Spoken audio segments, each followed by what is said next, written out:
Assalamualaikum, Shalom, Om Swastiastu, Namo Buddhaya, Salam Kebajikan. Perkenalkan kami tim Raja Dapun Tahyang, saya Sarah selaku pembicara pertama, adapun Yanuar selaku pembicara kedua di pihak pro, dan Erik selaku pembicara ketiga di pihak kontra.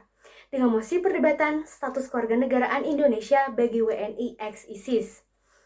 Mengenai definisi ISIS atau Islamic State of Iraq and Syria, ialah sekelompok orang yang menggunakan berbagai cara untuk mendirikan negara baru di wilayah Irak dan Suriah. Menurut resolusi Dewan Keamanan PBB, ISIS merupakan kelompok teroris yang mengancam perdamaian dan stabilitas internasional.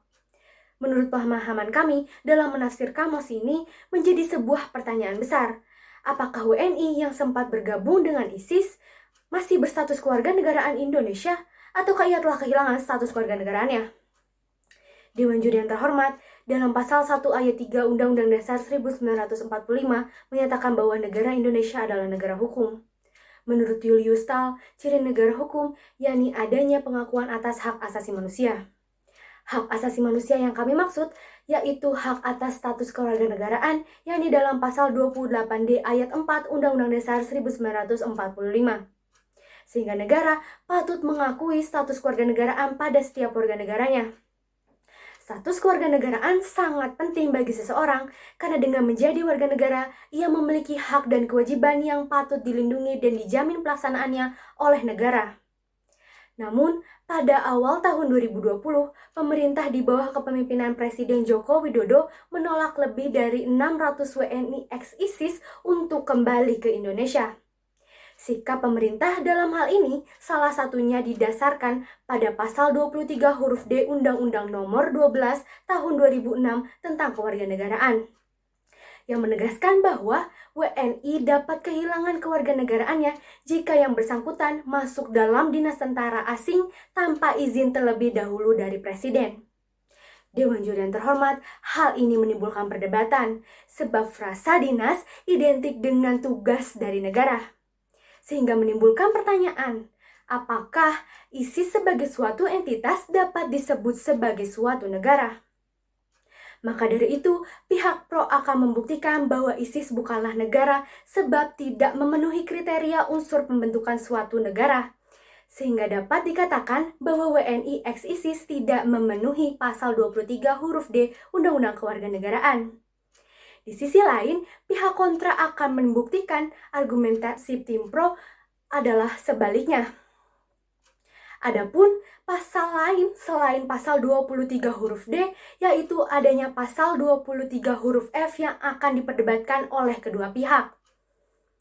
Dewan Juri yang terhormat, berdasarkan argumentasi dasar tersebutlah, maka kedua belah pihak akan menjabarkan lebih lanjut mengenai alasan mereka menyetujui ataupun menolak mosi perdebatan kali ini. Sekian pembukaan dari saya, selamat menyaksikan. Lex reducit superflua ponentia incongrua. Hukum menolak hal yang bertentangan dan tidak layak. Dewan Juri yang terhormat, dengan mengabaikan status kewarganegaraan dari WNI ex-ISIS, artinya negara kita telah bertentangan dengan prinsip negara hukum, yakni adanya penjaminan hak asasi manusia bagi warga negaranya. Adapun hak asasi manusia yang saya maksud termaktub di dalam pasal 28D ayat 4 Undang-Undang Dasar 1945 yang mengatakan bahwa setiap orang berhak atas status kewarganegaraan.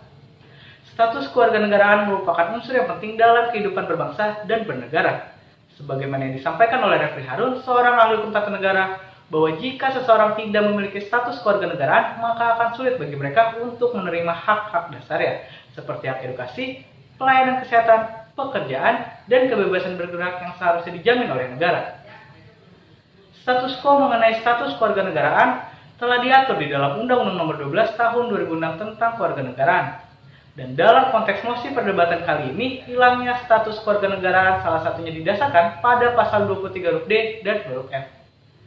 Pasal 23 huruf D mengatakan bahwa seseorang kehilangan kewarganegaraan apabila ia masuk ke dalam dinas tentara asing tanpa izin presiden. Dan menurut KBBI, frasa dinas dalam pasal tersebut berkaitan dengan pemerintahan negara. Kemudian, pasal 23 huruf F mengatakan bahwa seseorang kehilangan kewarganegaraan apabila ia telah secara sukarela mengangkat sumpah atau janji setia kepada negara lain. Lantas yang menjadi pertanyaannya adalah apakah ISIS merupakan suatu entitas negara atau bukan? sehingga WNI eksis dalam mosi perdebatan kali ini dapat dikenai pasal 23 huruf D dan huruf F. Untuk menjawab hal tersebut, maka di sini saya akan menjelaskan secara komprehensif alasan mengapa ISIS tidak dapat dikatakan sebagai entitas negara dan WNI eksis tidak dapat dicabut kewarganegaranya. Merujuk pada Konvensi Montevideo 1933, terdapat 4 unsur dasar dalam pembentukan suatu negara, yakni adanya penduduk, adanya suatu wilayah, adanya pemerintahan yang berdaulat, dan pengakuan dari negara lain. Sedangkan mengenai ISIS, mereka tidak memenuhi 3 unsur dasar dalam Konvensi Montevideo. Dikarenakan pertama, ISIS tidak memiliki suatu wilayah tertentu. Sebab kali ini ISIS berdiri di atas negara Irak dan Suriah. Yang kedua, ISIS tidak memiliki suatu pemerintahan yang berdaulat. Dan yang terakhir, ISIS tidak memiliki pengakuan dari negara lain. Silakan. Saudara, nyatanya ISIS memiliki pemerintahan, di mana mereka dipimpin oleh seorang khalif dan dibantu oleh 5 orang anggota komite delegasi. Terima kasih. Sepertinya tim kontra tidak menyadari betul bahwa suatu pemerintahan yang berdaulat adalah pemerintahan yang memiliki konstitusi. Sedangkan ISIS jelas tidak memiliki konstitusi yang mengatur mekanisme pemerintahan mereka secara konkret. Maka tepat apabila kita mengatakan bahwa ISIS tidak memenuhi unsur pemerintahan yang berdaulat. Dan dengan tidak terpenuhnya unsur negara dalam Konvensi Montevideo, maka mempertegas bahwa ISIS bukanlah suatu entitas negara, sehingga WNI eksis tidak dapat dicabut status kewarganegaraan berdasarkan pasal 23 huruf D dan huruf F. Maka menjadi konsekuensi logis bahwa status kewarganegaraan WNI eksis masih harus dipertahankan. Dan dipertahankannya status kewarganegaraan mereka, maka pemerintah berkewajiban untuk melindungi hak asasi manusia bagi WNI eksis tersebut. Sebagaimana hal tersebut termaktub di dalam pasal 8 Undang-Undang HAM yang menyatakan bahwa perlindungan dan pemenuhan hak asasi manusia menjadi tanggung jawab negara. Silakan. Saudara, hak untuk mendapatkan kewarganegaraan merupakan hak yang dapat dikesampingkan dengan alasan yang jelas. Seperti pada mosi kali ini, yaitu dengan alasan keamanan dan ketertiban umum, yang sudah sesuai dengan pasal 28J ayat 2 Undang-Undang Dasar tahun 45. Betul, status kewarganegaraan merupakan hak yang bisa dikesampingkan. Tetapi perlu diketahui pula bahwa pembatasan HAM yang diberikan kepada WNI eksis tidak memiliki alasan yang jelas. Dan tidak ada satupun syarat dalam pembatasan HAM pada pasal 28J ayat 2 Undang-Undang Dasar yang terpenuhi dalam mosi perdebatan kali ini. Namun Dewan Juri yang terhormat, saya bukanlah tim yang gegabah dengan secara sembarang memasukkan WNI eksis ke negara Indonesia. Melainkan saya akan memberikan beberapa solusi, yaitu berupa penerapan program deradikalisasi, yaitu suatu upaya untuk menetralkan pemikiran bagi WNI eksis yang sudah terpapar dengan paham radikalisme. Dan nantinya program tersebut akan dijalankan oleh Badan Nasional Penanggulangan Terorisme. Kemudian terhadap WNI eksis yang merupakan kombatan nantinya akan diadili menggunakan pasal 12B Undang-Undang Terorisme yang menjelaskan bahwa setiap orang yang menyelenggarakan atau mengikuti pelatihan militer di dalam maupun di luar negeri dengan maksud melakukan tindak pidana terorisme maka dijatuhi sanksi penjara. Maka berdasarkan solusi yang telah saya paparkan, tidak ada lagi alasan bagi pihak kontra untuk menolak mosi perdebatan kali ini. Solusi sedemikian rupa yang telah saya gagas akan menyelesaikan asumsi permasalahan yang muncul terkait terancamnya keamanan NKRI apabila WNI ex-ISIS dipulangkan. Sekian dari saya, terima kasih. Selamat pagi, siang, sore, dan malam kepada seluruh Dewan Juri yang terhormat yang menonton video perdebatan mosi kali ini. Perkenalkan kembali, saya Eric Chanes sebagai pembicara ketiga selaku pihak kontra yang mengamini bahwa sudah hilangnya status kewarganegaraan Indonesia bagi WNI ex-ISIS. Namun Dewan Juri yang terhormat, sebelum saya menyampaikan bangunan argumentasi saya, izinkan saya terlebih dahulu untuk meluruskan kesalahan berpikir dari Tim Pro. Tim Pro mengatakan bahwa negara harus memberikan perlindungan terhadap WNI ex-ISIS. Namun, hal tersebutlah yang saya kritisi. Menurut saya, kewajiban negara tersebut telah hilang, dikarenakan mereka bukan lagi merupakan warga negara Indonesia. Sehingga, subjek mosi kali ini lebih layak disebut sebagai ex-WNI, ex-ISIS. Dan ada pun alasan utama mengapa saya mengatakan bahwa status kewarganegaraan Indonesia mereka telah hilang, yakni dikarenakan mereka telah memenuhi kriteria pada pasal 23 Undang-Undang Nomor 12 Tahun 2006 yang berbicara mengenai alasan untuk seseorang dapat kehilangan status kewarganegaraan Indonesianya. Kemudian, pasal 23 yang saya maksud adalah pasal 23 huruf D yang berbunyi masuk dalam dinas tentara asing tanpa izin terlebih dahulu dari presiden. Dan pasal 23 huruf F yang berbunyi secara sukarela mengangkat sumpah atau menyatakan janji setia kepada suatu negara asing atau bagian dari negara asing tersebut. Namun, tim pro mengatakan bahwa mereka tidak memenuhi kriteria pada pasal 23 huruf D maupun huruf F, dikarenakan ISIS bukanlah suatu entitas yang memenuhi unsur sebuah negara, yakni wilayah, pemerintah, rakyat, dan juga pengakuan dari negara lain. Namun, perlu kita ingat, dalam teori deklaratif pada perspektif hukum internasional, unsur pengakuan negara lain tidaklah esensial.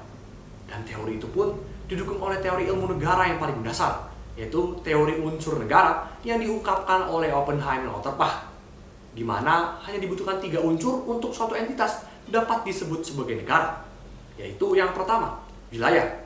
ISIS memiliki wilayah yang terletak pada perbatasan Irak dan Suriah. Yang kedua, rakyat. ISIS jelas memiliki rakyat, yaitu para anggotanya yang mengangkat janji setia kepada ISIS. Dan yang ketiga, pemerintah.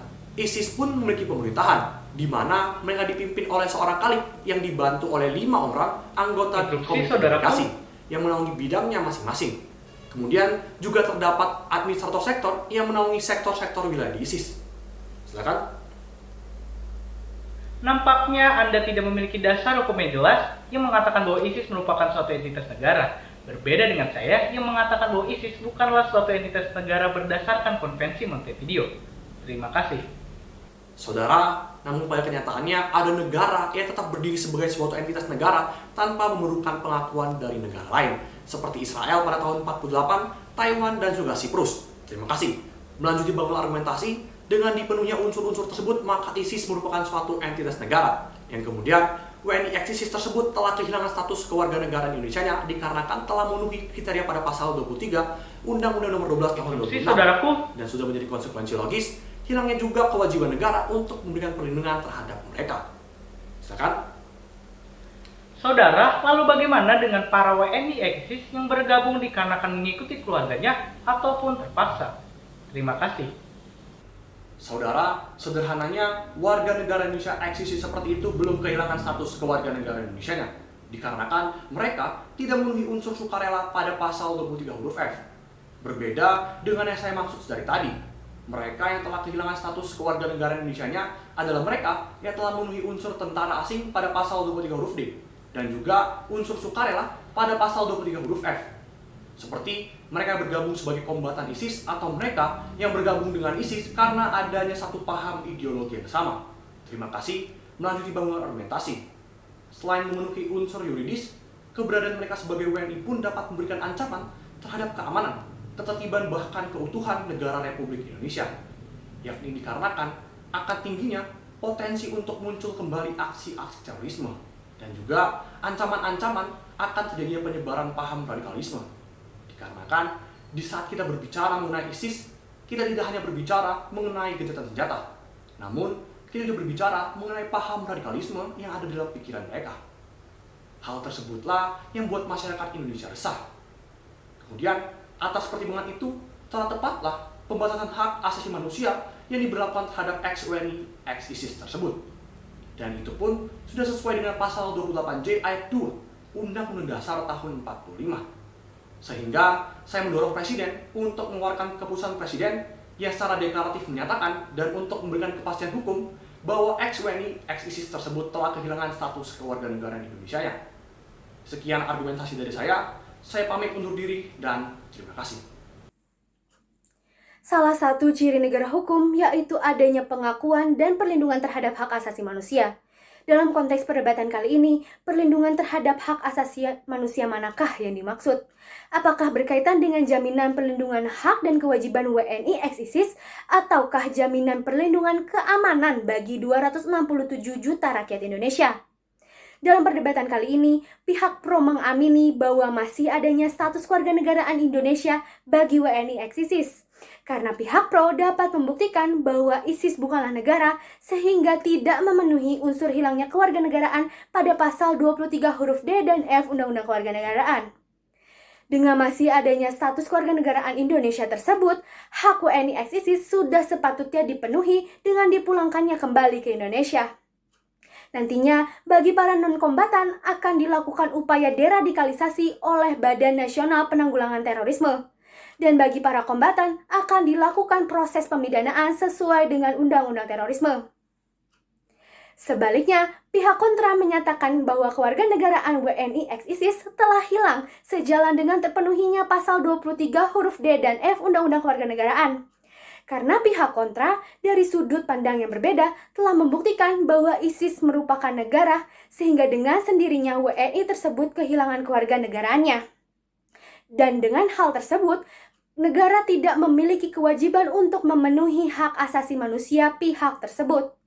Oleh karena itu, untuk memberikan kepastian hukum yang lebih jelas mengenai pencabutan kewarganegaraan WNI ex-ISIS, maka perlu dikeluarkannya keputusan Presiden yang mendeklarasikan mengenai hilangnya kewarganegaraan pihak tersebut. Dewan Juri yang terhormat, demikianlah argumentasi yang telah disampaikan secara nyata dan konsisten oleh kedua belah pihak. Sejatinya terdapat perbedaan pendapat, namun tidak menutup kemungkinan bahwa memiliki tujuan yang mulia, yaitu demi perlindungan terhadap hak asasi manusia. Kami tim Raja Dapun Tahyang pamit undur diri. Sekian dan terima kasih.